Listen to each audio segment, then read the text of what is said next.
deuxième bi bokk na ci li nga xamante ne nit ki bu ko ñàkkee itam dafay am benn faiblesse dafay mel ni benn virus moo ko dugg boo xam ne après beneen épidémie bu mun a ñëw yëpp dafay am facilité pour mu nokk mooy nit ki bu amul fiiraange ci diine te malheureusement jullit ñu bëri itam feebar boobu da leen dal amuñu fiiraange ci seen diine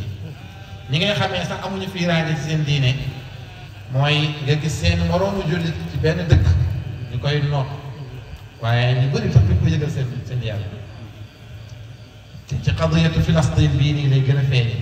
da ngay gis ay nit ñoo xamante ni yëguñu sax lu xew Filastin yenn saa yi nga partagé nit ci benn image mu naan la comme lii nii la mel yëguñu sax ne genre Gaza moom daanaka existé tout nga gis ci koo xamante ni nag xam na ko de yëg na ko de waaye moo ngi si ay mbiru boppam même ci xolam sax naqarlu kooku tamit dafa desee am fiiraange ci nga gis tamit koo xamante ne day gis benn wax bu garaaw ci internet bi nit di ko wax di doyadal diine wala di doyadal borom xam-xam du ko sax yëngal moom itam da ci am benn fiiraange du ko ñaawlu bal sax mën na ko partagé wala di ree ren saa nga gis ci suñu télé yi am na ñaari nit mu tudd seen tur mais kuy seetaan dina xam am na ñaari nit ci suñu télé yi li ñu yàq ci diine bi dafa bëri lool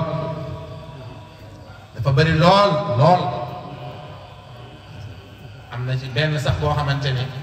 nit ki moo ngi wax bay mel ni kuy xas saxaaba ab saxaabatu bu jigéen naan kii moo sox waay ku ko laaj loo nangam ak nangam bi nangam te ki muy waxal nee na ci islam moo ko fa dëj waaye du musa critiquer wala taxaw woon ko ne carrément kaay ma wax na nag bu ñuy waxtaan ci alquran ak yeneen fi rek saxaaba yi amul caaxaan waaye day ree ànd ak moom nga gis tamit nit ñi di ree ànd ak moom te li ci gën a doy waar mooy boo critiquer yow la ñuy critiquer nag yow naa la da ngaa bëri problème da ngaa sévère da ngaa nangam fekk nag dafa am yoo xamante ne lii ci sha'airullahi la bokk moo tax nit ki bu fekkee ne da ngaa am faiblesse ci am fiiraange ci sa diine rek yow pour adduna bi këf la day yomb beneen bi mooy nit ñi ñàkk gi ñu ñàkk am culture générale ci seen diine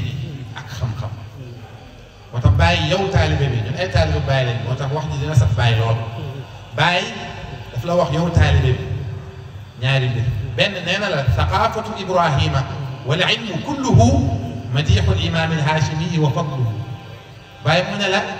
xamal ne culture Cheikh Ibrahim ak xam-xamam yëpp mooy takk Cheikh Yonent bi sallallahu alayhi wa sallam ak wax nga nee la parce que yàlla moo ñu wax ne laqad kaana lakum fi rasulillahi uswatun ci riwaaya beneen riwaaya uswatun xasana liman kaana yarju llaha wal yawmal axir wa dakara allaha kathira yàlla ne nekk na ci Yonent bi ñeel leen yéen ñi gëm yàlla ragal yawmal qiyaam ak di tudd yàlla lu bëri nekk na ci Yonent bi ay jikko yu rafet yu ngeen war a jël moo tax yéen Baay Ñas radiyallahu anhu mu ne la man sama culture ak sama xam-xam yëpp maa ngi koy jëlee ci Yonent bi bàyyi na la tamit yow taalibe bi bëgg a jëriñu xamal ne la budda an tuqaddima taalluma bayti bi moom xaw ma ne noo ko warut a mokkal mais du waa UT moom maanaam du waa seen faculté bi parce que presque chaque waxtaan ma wax ko ci bàyyi dafa ne il faut ngeen jiital jàng boobu noonu bu ko nit ki amul lekk lu ko réeral day yomb ñun li ñuy gis ci internet bi oustaz dafa xaw a doy waar te dafa reetaan la waaye malheureusement nit ki bu jàngul dafay neex a réeral am na nit ñu bëri yoo xamante ni phénomène bi xew que ne alquran kese la ñuy topp du ñu topp sunna mu ngi laal lu bëri te saa yu daalee nit rek li may njëkk a seetlu mooy nit ki amul xam-xam